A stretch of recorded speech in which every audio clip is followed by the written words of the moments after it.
How's my quad squad doing? It's the man, the myth, the legend, Quadmft here, bringing you guys Wisdom Wednesday. Not with the Quadfather, out here with iTankid. Quadfather's a little bit busy right now, but I thought I'd bring you guys a Wisdom Wednesday anyway because we haven't done it for a few weeks. So how you doing, Tankid? What's up, guys? Aaron here, and I'm doing good. Yeah, so we got 3 questions this week. We got actually a triple DNA bomb fail, which I was really upset at. What actually happened in this gameplay was I got a 27, then I died, which I'm used to dying off streaks. I've been choking a lot recently, and then I died on a 21, and then I got the DNA bomb the next life. So it was kind of a triple fail, fairly close, kind of upset, but you know, I think I'll get it one day. So you ready for some questions? Yep, bring them on. All right, you're a pretty wise guy, so I came to you to do a dual comm with. But also, quick question, you guys, or quick thing, you guys can inbox me on YouTube, go to my channel and click the About section, then click Send a Message. It's really easy. I want you guys to do that so I can help you guys out. Also, if you wouldn't mind checking out Aaron's link down in the description below, he uploads really good videos, Call of Duty stuff too, supply drop openings, and he's just a good guy and a good YouTuber, so check him out down in the description. First question, here we go. All right, he says, what's shaking Quad and Quadfather? My parents have had a divorce over a year ago. My dad's finally dating. My dad's girlfriend comes over every weekend, and I knew she had a daughter, but I've never seen her. But about a week ago, get it? Hey, about a week ago. Yeah, she finally came over, and now I can't stop thinking about her. It's kind of awkward. Ooh. What do I do? You can call me whatever, and happy Humperdinck Day. Cool, happy Humperdinck Day, yeah. So what does he do? You know, my parents, the Quadfather and the Quadmother, have been together for like 23 years, but you're kind of in a different scenario. Yeah, well, my parents got divorced like 2 years ago, and I have a stepsister, but she's much younger. How old did he say he was? 14? I think so. Let me see. I don't think he included age, but he sounds like 14. Thing, you know, if he's like, if he's like 10, it's no big deal. But if he's like 15, like that's there could be a relationship there, you know. I don't know if you feel for her, get to know her, and then if you like her and she likes you, I guess go from there. But like, don't force it because it's not a scenario you want to be in per se. No, it's not like an ideal scenario. Yeah. Yeah, you know, I got what you're saying. Yeah, like you could date her. Like, there's no issue. You're not related by blood, so there wouldn't be issues with that. But like, make sure it's cool with everyone. Like with her, with your stepmom to be, I guess, and then possibly, your dad, of course. So yeah, you know. I think it's a good idea to talk it out. Like, I mean, even though it's kind of like, it sounds kind of dumb, it may sound a little bit childish, but to make it not childish, you should definitely talk it out. Yeah, just be mature about it, and don't be like, oh, I have a crush on her. Like, oh, like don't be weird about it. Just be like upfront, straightforward, and don't be weird. Yeah, I got what you're saying. All right, so the next question, it's kind of a long one, so get ready. All right, okay. He says, hey, Quad, I have a question for you guys on Wisdom Wednesday. I see you didn't post one this week, so I hope you can get this one ASAP. I really need help. My name is Francesco, and I'm pretty sure you all mentioned me on another Wisdom Wednesday last year, so here it goes. I'm in grade 10, and I like this girl that's a grade 9, so 1 year younger, kind of like sophomore to freshman. And he says she's really pretty and all, but I'm not worried about the grade difference, really. It's just that I want to make my move and ask her for a number, but I'm in a tricky situation. So there are 2 bus stops, public buses, across the street from our school. She goes to the one across from mine, and she always is with her friends and all. So it's kind of awkward to pull her out of the group and ask for her number. I told my friend this one day as a joke, and he was going to go and tell her that I think she's cute. So the next day, he did and said to me that she also thinks I'm cute. So I definitely know that she likes me, but what should I say to get her number? Like, what kind of combo should I start? And I wanted to get her number as soon as possible because I can ask her out a day or 2 after texting her. Don't get the impression that I'm a pussy because, you know, I can get a girl's number, he says. But it's the fact that she's a grade below me in grade 9, and I want to make a good impression on her and don't want to mess it up. Hope this isn't confusing for you. Any advice would be appreciated. Yeah, okay, so because he's grade 10 and she's grade 9, it's like acceptable to date, so you're fine at that point. If you want to get her number and she's always with a group of friends, you can either do one of 2 things. You can actually go up to the group and then, you know, try to talk to her. But the issue with that is if you mess up and say something dumb or like make a fool out of yourself, you now have a group of people that are like you're by yourself, so you could get like torn up and just really like just make a fool out of yourself. That's I mean, that's a worst case scenario, obviously. Yeah, of course. But if you're like kind of nervous, just like not really comfortable with like going up to a group and trying to pull her aside and getting her number, you do go to the same school, so you could like catch her in the hall or at lunch or whatever. Like there's no big deal with, you know, getting her number because she's a grade younger, but yeah, I mean, I think, like, you know, even though she's with friends, it's good. Yeah. And you specifically said you're not a pussy. So I mean, you can go up to her and talk to her with her friends. I mean, if you want to do that, I'm sure there's,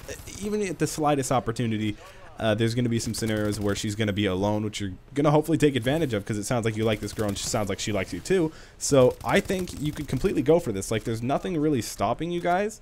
Besides, like, I don't want to say you, really. I mean, I guess it's kind of you. But, like, you should just go for it, man. It sounds like she's interested in you. You're interested in her. It sounds like it's going to work out. Typically, this isn't a good scenario saying that you're grade 10 and she's grade 9 because typically in high school, guys are the older ones in those scenarios. So, you know, I think and if you want to, like, break the ice and you need something like, you know, drive the conversation for you to then, like, at a later time in the conversation ask for a number.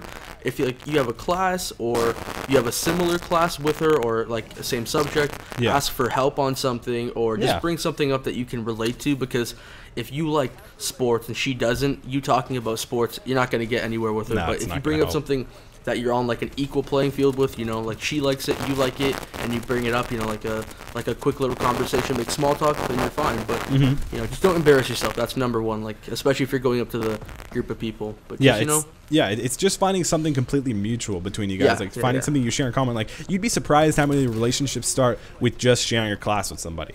Yeah, like all the time. All the time, yeah. I've ran into it even myself. So you ready for the next one? Hopefully you gave that guy some good tips. All right, here we go. He said, "Hey, Quad and Quad Father. Recently, my friend has started cutting, which I think by that means like cutting is risk, like not risk. Emo, but yeah, obviously you know what I'm talking about." And he says, "I'm really worried about them. They say that their parents are mistreating them, but I'm not one to intrude on their privacy. It's really hot in Australia, and they can't hide their marks very well. They've also been counseling, but they're not comfortable with strangers. What should I do?"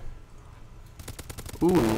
This one's kind of different because like this guy, it's probably another guy. Physical harm. Like, yeah, like it's pain. You know, he's like he wants to help somebody out. It's not about him. He's not trying to gain something out of it. He's trying to help his friend out. Yeah, but okay, if you're trying to help him out, like the last thing you want to do is make like a scene out of it, because if you make a scene, he might take it like the wrong way and think that like, take it personally, like go with him alone. Be sincere and like genuine. Don't like take the, you know, magazine approach where it's like go up to him, ask him like the whole typical thing, how you stop bullying. Like, just don't be like fake with it. Like, be sincere. Like, sit him down as a friend, talk to him, go through his issues, you know, try to, you know, help him cope with whatever he's dealing with and go from there. Because like the last thing someone wants that's in a situation like that is for people to like neglect them, because then it's game over from there. Like, they have, like, if they go too deep and no one's helping them, then they're gone. Exactly. Like, partially, I'm sure some of the reasons, like you said, their parents were like abusing them or whatever. I'm sure it's also from lack of like having people to talk about it with. Like, the worst thing you could do is not do anything about it. The fact that you're taking the time out of your day to message me and try and get mine and Quad Father's advice, but ending up getting mine and Aaron's advice, which is just as good.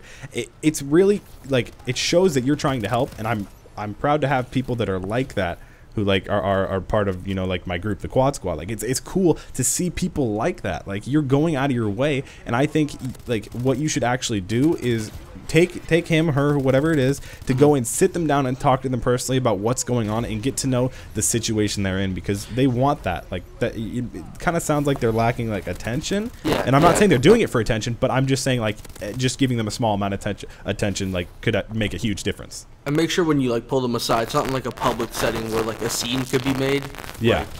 Like pull them aside privately, and like maybe you invite them over to your house, or you're at like a place by yourself, and that would be the best time to talk about it, because like you don't want people to like know about it and then rumors start, and then that just makes the whole situation worse. Like, it's not good. Completely. I don't think they'll take it personally when you try and ask what's going on. If you're a friend and you're trying to help, they'll consider it as like a kind gesture, and for sure, because they want help. So we got one quick last question right here, the fourth question. This one isn't really about like asking life tips or anything. This guy just wants to know a few tips on how he can actually get better at COD. So you got anything for that? And we're both fairly good at Call of Duty, you know what I'm saying? How can he get better? Well, in general, there's a lot, but in AW, I'm assuming that he's referring to Advanced Warfare. Probably. I guess get your movement down, since the jetpack or the exosuit, it's a big part of the game. If you can get your movement down, you can win the majority of your gunfights, and just being confident, like moving around the map, not hesitating, entering gunfights, knowing that you're gonna win them and not thinking that you won't.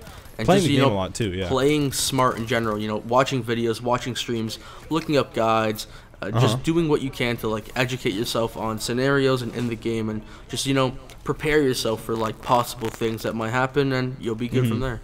Yeah, a lot of it is actually smart play and what you're thinking. Like, you probably have decent gun skill if you play the game a lot, and you'll realize, like, I've noticed this too, like, especially in this gameplay where I almost got the triple DNA, I noticed, like, when I was on that 27 gun streak originally in the beginning, like, I knew I was going to die, and it was due to me making dumb decisions, and I knew how to stop them, but I don't know, like, it was just something that I just didn't do, and it was, you kind of got to get over that. Like, I can still improve at COD, like, for sure. I have a lot to improve at. I'm a good player, but I can still improve. So I think playing the game and thinking about the game a lot and learning about it and just surrounding yourself in the game is going to be the way you're going to do it.